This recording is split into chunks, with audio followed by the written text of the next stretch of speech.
किसी ने क्या खूब कहा है कि जंगल में जो सीधे पेड़ होते हैं वो सबसे पहले काटे जाते हैं, और जो टेढ़े मेढ़े तिरछे पेड़े होते हैं वो सदियों तक जंगल में खड़े रहते हैं। एक बच्चा अपने पिता के साथ एक जंगल में घूमने के लिए जाता है। वो दूर से देखता है कि एक शेर एक हिरण का शिकार कर रहा था। उस बच्चे के मन में यह दृश्य देखकर एक करुणा का भाव उदय होता है।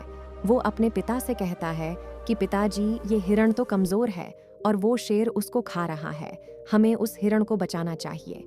ये सुनकर पिता कहते हैं, लेकिन वो शेर भी तो भूखा है, अगर तुम हिरण को बचाओगे तो तुम शेर के लिए बुरे बन जाओगे, तो इस परिस्थिति में तुम क्या कर सकते हो।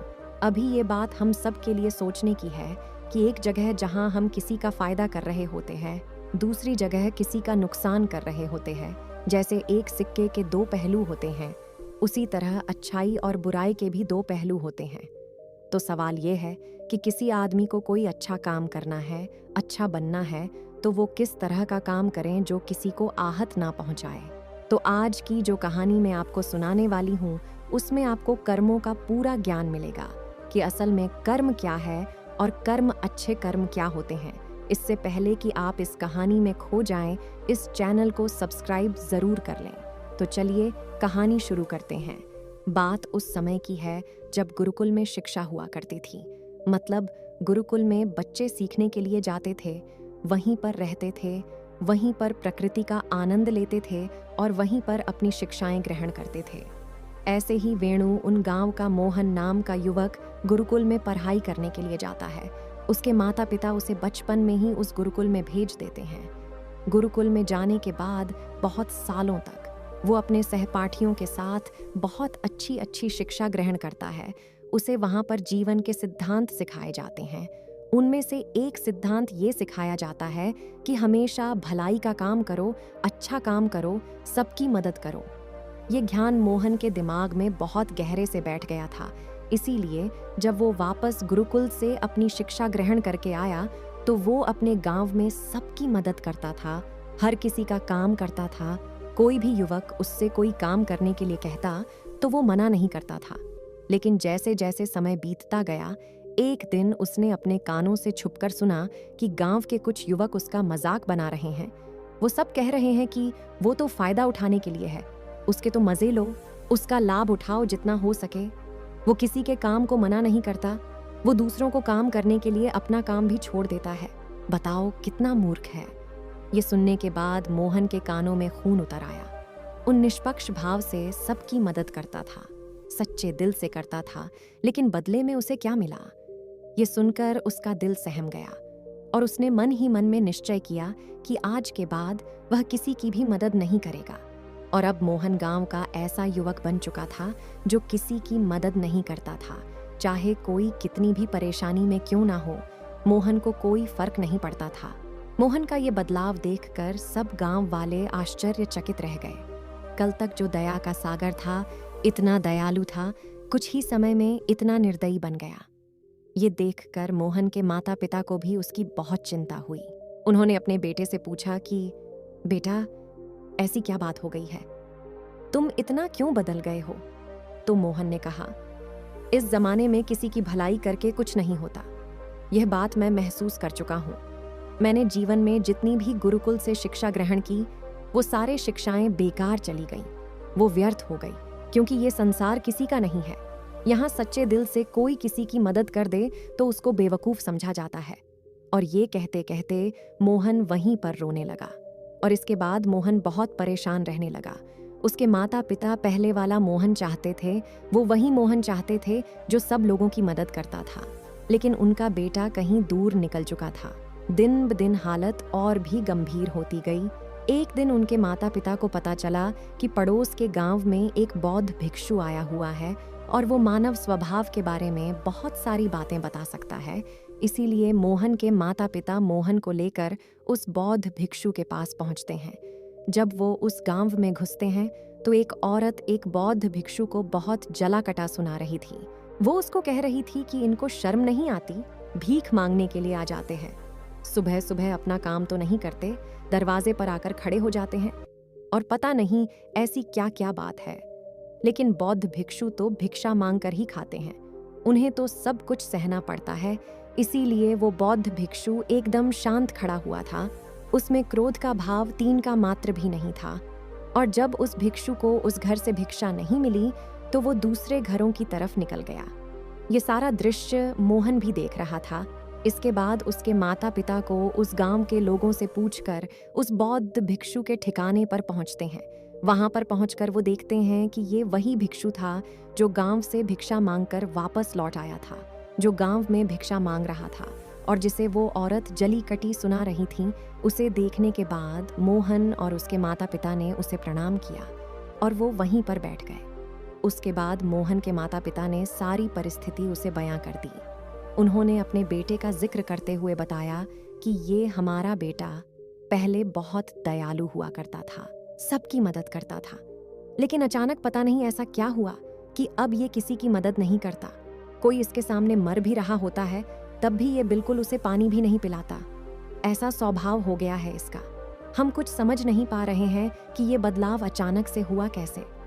इससे पहले कि वह बौद्ध भिक्षु को जवाब देता, वो औरत जो गांव में उस भिक्षु को जली कटी सुना रही थी, वो अपने बेटे को लेकर वहीं पर पहुंच गई और हाथ जोड़कर उस भिक्षु से प्रार्थना करने लगी कि मेरा बेटा बहुत बीमार है।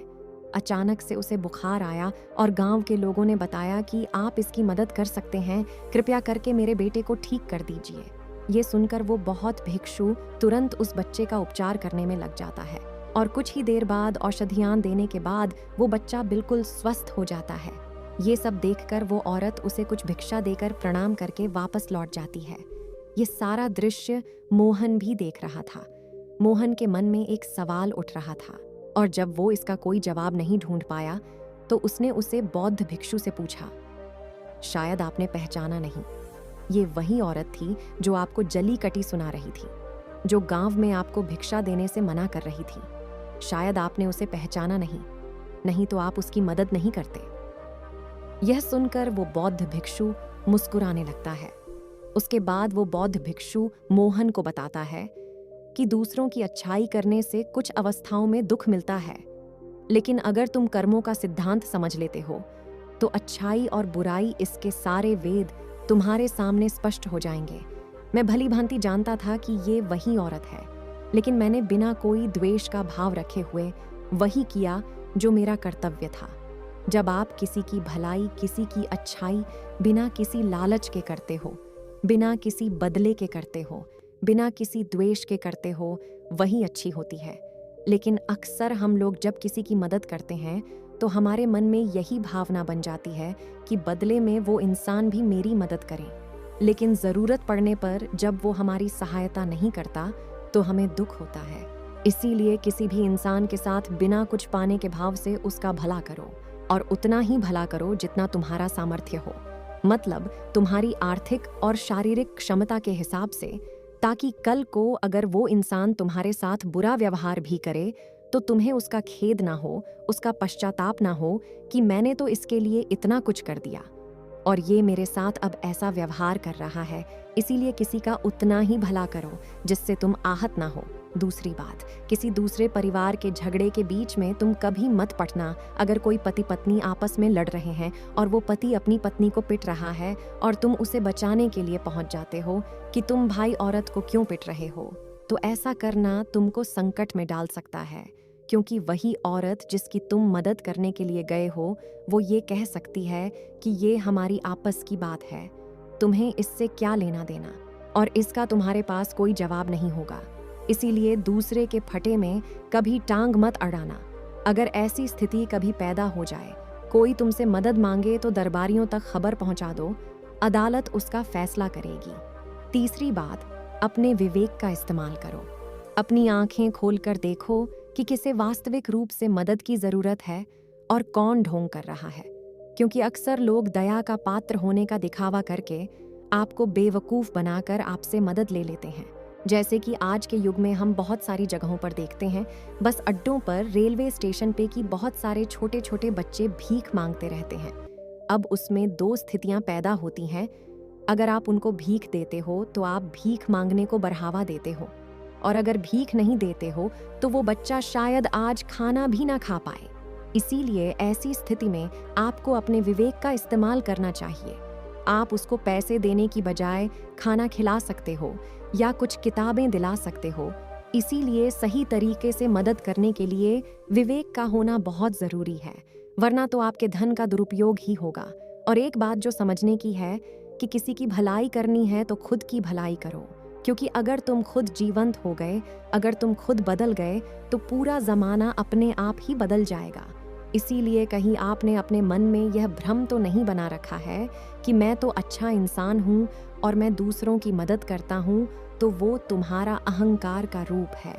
इंसान कभी भी आखिर तक पूर्ण नहीं होता, और जो अपने आप को पूर्ण समझ रहा है वो धोखे में है। इसीलिए दूसरों को बदलने की बजाय खुद को बदलने पर ध्यान दें। और इसके लिए आपको भीड़ में भी अकेला रहना सीखना होगा। आप सबके साथ हैं, सब में उपस्थित हैं, लेकिन अंदर से आप एकांत हैं, अंदर से आप शांत हैं, अंदर से आप मौन हैं। जब आप अपने एकांत को देख लेते हैं तो आपकी अंतर यात्रा चालू हो जाती है। अपने अंदर के एकांत का आनंद उठाने के लिए आपको ध्यान में उतरना होगा। आपको रोजमर्रा की जिंदगी में ध्यान को एक हिस्सा बनाना होगा, ध्यान को वक्त देना होगा। उसके बाद आप पाएंगे कि आपके अंदर के एकांत के समान आनंद इस दुनिया के किसी भोग में नहीं है, किसी वस्तु में नहीं है, किसी वासना में नहीं है। नदी के किनारे पड़ा हुआ छोटा सा पत्थर भी उस नदी के बहाव से कट कट कर बहुत मुलायम हो जाता है। उसमें कोई दरार, कोई कोना नहीं बचता।